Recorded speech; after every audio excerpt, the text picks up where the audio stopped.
ассалому алейкум бинандагони гиромӣ, ҳамватанони арҷманд, меҳмонони диёри бостонӣ, шоду мамнун ҳастем ки имрӯз бо шумо дидор дида барномаи навбатиамонро ба таваҷҷӯҳи шумо пешкаш менамоем. имрӯз мо каме дар бораи се тоқи машҳури Бухоро каме сухан меронем. мо дар ин диёри кӯҳан ки чандин таърихи асрина дорад, ин диёре ки ҳар як зарраи хокаш авлиё, ҳар канораш баҳри мо ҷаннат аст, фахр мекунем. ва дар ин дунё, дар ин сарзамин, дар ин замини таърихи чандин асрина ки ба дунё омадаем, дар канораш ба воя расидаем, тарбия гирифтаем. албатта дар дили мо ҳамчун ватани азиз ҷойгир шудааст. мо хушбахттарин инсонҳо мебошем ки дар чунин манзили ободу озод умр ба сар мебарем.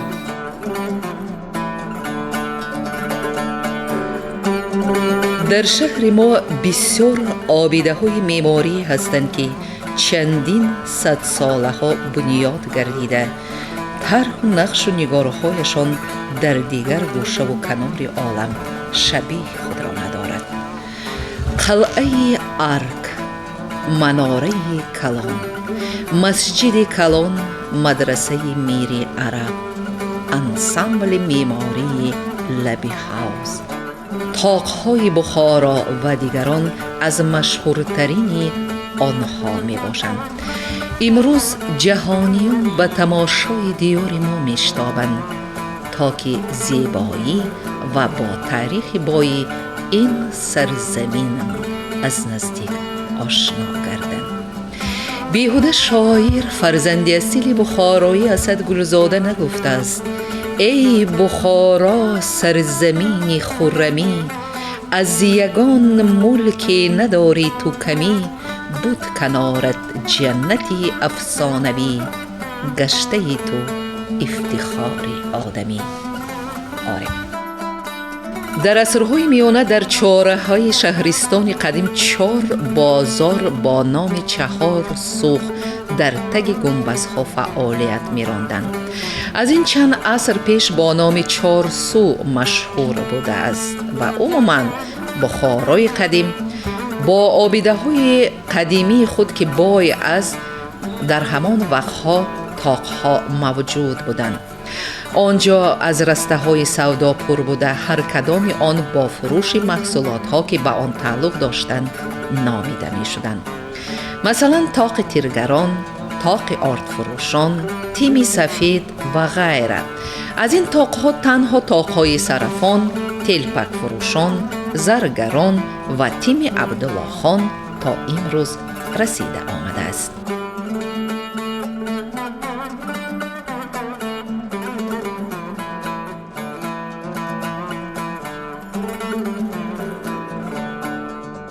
тоқи сарафони он гашта машҳур дар ҷаҳон, дар синаи Бухоро бархама манзур аз он.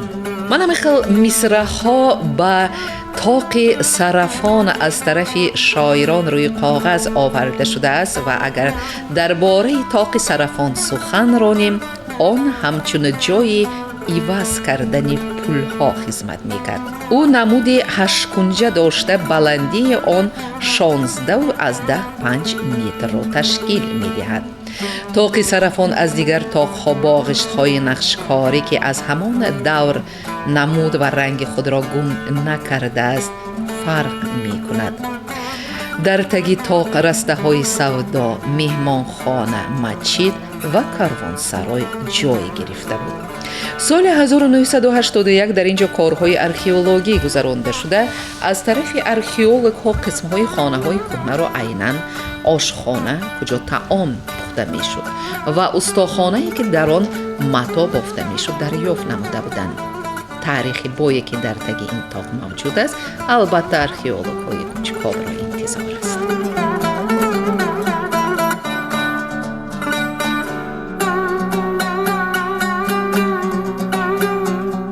бухоро аз қадим савдо сотиқи марказаш шуда омадагӣ ва болои роҳи абрешону ҳам зираворӣ ба بنیاد شدگی. همین برای از طرف هندوستان، از طرف چین، خیتای، از طرف روسیه می آمدگی ها برای اینجا یک چهارراه حساب می یابد. چون که همین سوداگرها آمده بخارا و یک چند روز ایستاده، بعد خودشون سیاحتاشون از اینجا دیگه طرف ها می رساندگی. اینجا همین جای دنیا مملکت هاشه خلقاش وا می خوردگی، همین خیلی یک چهارراهی حساب می یابد. و همین برای بخارا پادشاهاش، بخارا و گذشتگاه، همین مهمان های می آمدگیه چی خیل کرده، کتی کرده، گرفتن به بسیار ترددها کردگی. انا همین 5 تا همین خیل تاقی سوداگرا بودگی. این نه همیش همین 16 عصر انداخته شدگی. نمبر یکم تاق این تاق صرافان وای تاق ملک است می بداند اکنون از لب حوض بالای جوی شاهروح بنیاد شدگی. این تاق بقینش به مچتا، بقینش به کاروان سرایا بودگی که آدم آمده ایستاده همین بعد کاراشون دوام کردگی.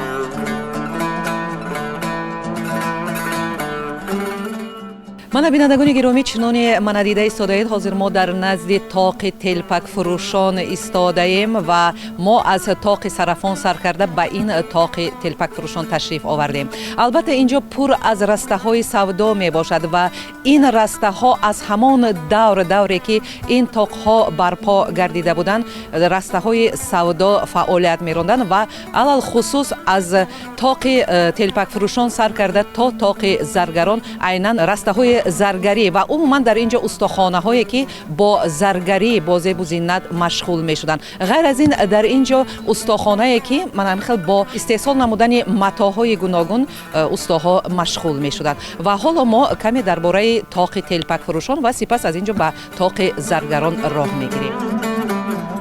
البته از تماشای چنین بناها چشم کس سیر نمی شود، چون که در اینجا ما کار استاهای نقاش را هم مشاهده می کنیم که تا چه اندازه مهارت بلند خود را در نقش و نگارها نشان دادند. اگر از طرف دروازه جنوبی زرگران به طرف طاق تلپک فروشان روانه گردیم، نظر ما باز به یک بنای گنبدناک می افتد که آن تیم یعنی بام‌هایی که بالای رسته‌های سودا پوشیده شدند نام دارد. اینجا را بازار پوشیده می‌نامیدند.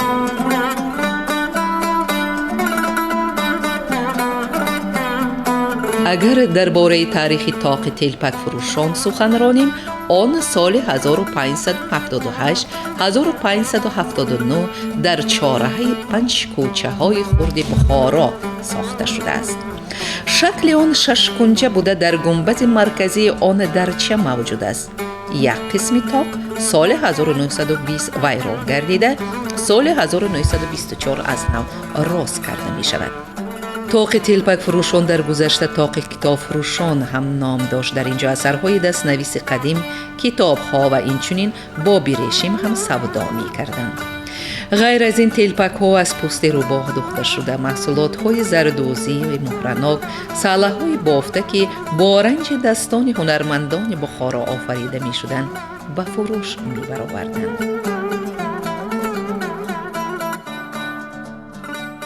طاق تلپک فروشان این هر خیل وقت و هر خیل ناماکتی هم را رواندگی. طاق تلپک فروشان بعضی یک دکاناش و کتاب با مقاومه کردگی، کتاب چاپ می کردگی، هم کاغذهای هر خیلی گرفته همینجا از همینا و کتاب می نویسنده ها با تخت کرده می دادگی، دکان ها جایا استا می شدگی. همین برای کتاب فروشان گفتگی هم اساسا اینجا به همین سر با می پوشتگی هر خیل از کله پشت سر کرده تلپک های هر خیل همینجا به می فروختگی برای همون طاق تلپک فروشان گفتگی نام ماندگی.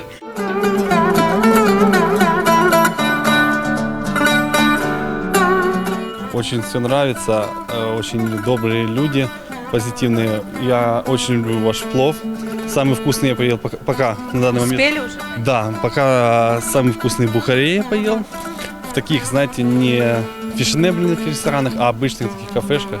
Вот там. И очень вкусная самса. Мы прям смотрели, как ее готовят, лепят. Она жарится, и потом мы вот в тандыре. Ну, я очень много видела и слышала про Узбекистан, вот эти разрекламированные картинки красоты неописуемой. И поэтому, проехав довольно много уже бывших советских республик, мы решили, что надо лететь в Узбекистан. Это первая страна вот азиатского региона, куда мы приехали. Казалось, что не будет так все помпезно, так все красиво и настолько хорошо организовано в плане туристическом, как мы увидели. То есть очень хорошо отреставрированные старые города, которые находятся в хорошем состоянии. И это действительно заслуживает посещения, чтобы пролететь несколько тысяч километров сюда. Но мы только начинаем, потому что еще впереди Самарканд и Хива, поэтому посмотрим. از عنوانش معلوم است قدم جایی مردم است، مکانی زردوزان از کارگهی زرگران است. این مصرع‌ها به طاق زرگران بخشیده می شود. طاق زرگران بر جای بازار چهارسوی قدیمه سال 1569 1570 بنیاد گردیده است. این طاق یکی از طاق‌های نامی از جهت سودا به حساب می رفت. آن در طرف جنوبی تیم عبدالله خان جایگیر بوده از دکانها، کاروانسرای، رسته‌های سودا. گفتن جایز است که در اینجا 36 دکان زرگران موجود بوده است. اینچنین در اطراف این بنا استاخانه‌های زرگران، میزگران فعالیت می‌راندند. خانه‌های درونه 8 کنجه با گنبدهای به هیبت پوشانیده شده بودند. این بنا از 16 درچه عبارت بوده. محصولات‌های تیار زرگری در اینجا به فروش برآورده می‌شدند. اخلاصمندان محصولات‌های زرگری عیناً از همین جا چیزهای دلخواست خود را دریافت کرده می‌رفتند. عجایباتش در آن است که تا امروز این طاق فعالیت خود را گم نکرده است. یعنی این ما ایستادگی جای همین طاقای این کلانش حساب می‌یابد. این در اونا محتشم‌تر حساب می‌یابد. همینجا همین خیلی چهارراه بودگی که همین چهارراه بسیار سودا دکاناش مول بودگی. سودا دکاناش مول بودگی. از همین تخمینم کرده ممکن که تا این طاق انداختنه این 1582 اینجا به بازار بودگی، همین بازار را بالش و بعد سانه این طاق انداختگی، بازار چارسو حساب میافتگی. این چارسو اکن از 4 طرف آدم ها آمده همینجا به همین دکانهای مول کرده سودای این مرکزش گفتگی معنا امیتیت دین سودا مرکزش همین برای اینجا به همین خیل تا همونم تا این تا بنیاد شدنم اینجا به سودا رفتگی سودا کردگی سودا دکاناش بسیار مول بودگی همون برای ارخیولوگا اینا چقدر کاون استکش همین خیلی چیز مولتر برآمده ایستاده است.